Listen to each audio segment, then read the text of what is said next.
Progressive and centrist Democrats have united behind Kamala Harris's pick of Tim Walz as her running mate. Senator Joe Manchin said the governor will help bring back normality to Washington. Here was Congresswoman Alexandria Ocasio-Cortez. Governor Walz is a uniter, that Vice President Harris is picking a uniter for not just the Democratic Party, but for the entire United States. And let's bring in our political panel, Sabrina Rodriguez and Susan Glasser. Sabrina is national politics reporter for The Washington Post, and Susan is a staff writer at The New Yorker and is the author of The Divider, Trump in the White House 2017 to 2021. Great to have both of you with us. I know we've been covering a whirlwind of 6 weeks in politics. Susan, I want to start with you and this idea of Democrats uniting behind Walz and Harris. It feels like a complete shift in this race.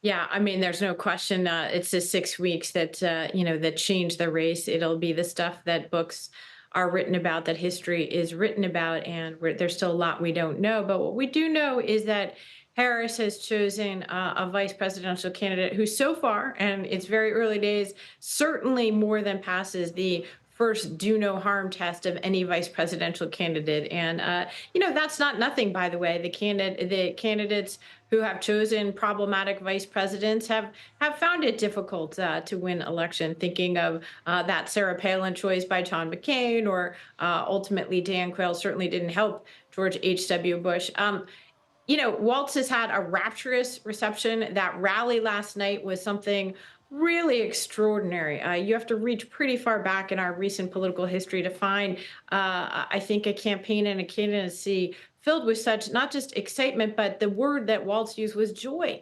This is not a word that Democrats were using 6 weeks ago.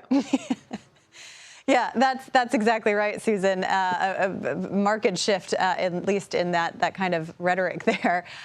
Sabrina, to you, I believe you're in Wisconsin covering Kamala Harris's latest stop. The Republicans have been focusing on Walz's time as governor, but particularly in Minneapolis in 2020 in the wake of the murder of George Floyd. Tell us a little bit about that criticism.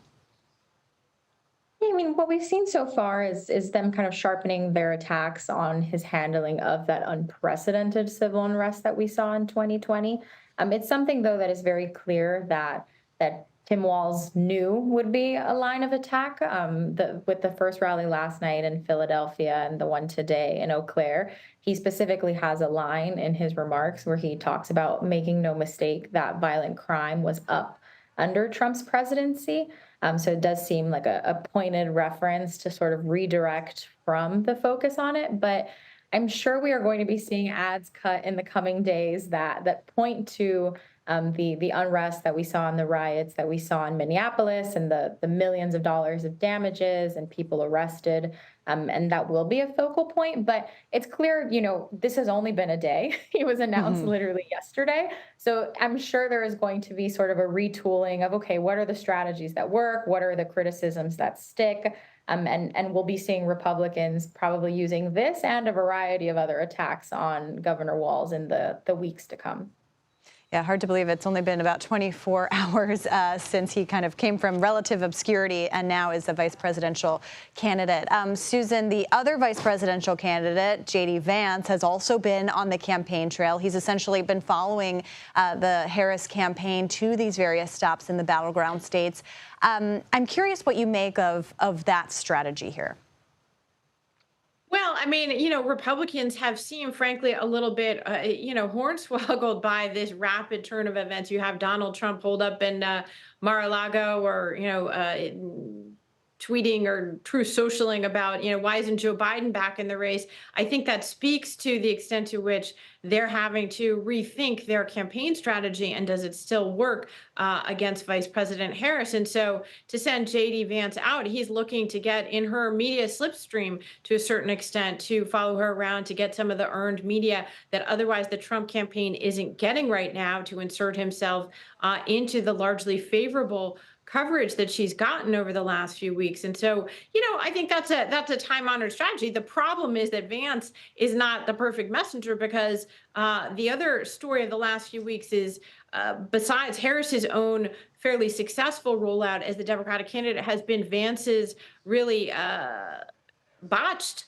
introduction to the American people as a national candidate. And so by putting himself back in the center of attention is not necessarily calling attention away from Harris in the way that Republicans might like to have it. I listened to a little of his press conference in Wisconsin earlier today. Reporters are shouting questions at him like, how weird are you? Or why are you so unlikable? Why are you so unpleasant? What about the cat ladies? And obviously, this is not necessarily the kind of media news that is likely to get more votes for the Republican ticket. I am struck by the extent to which Donald Trump himself has been largely absent from the campaign trail, running what Trump might call a very low energy campaign if he was using the term applied to a different candidate.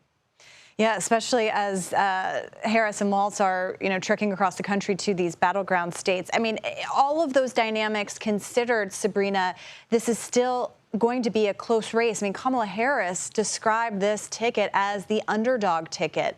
I'm curious what you've seen in terms of, the momentum on the ground. And of course, the big question is, does that last?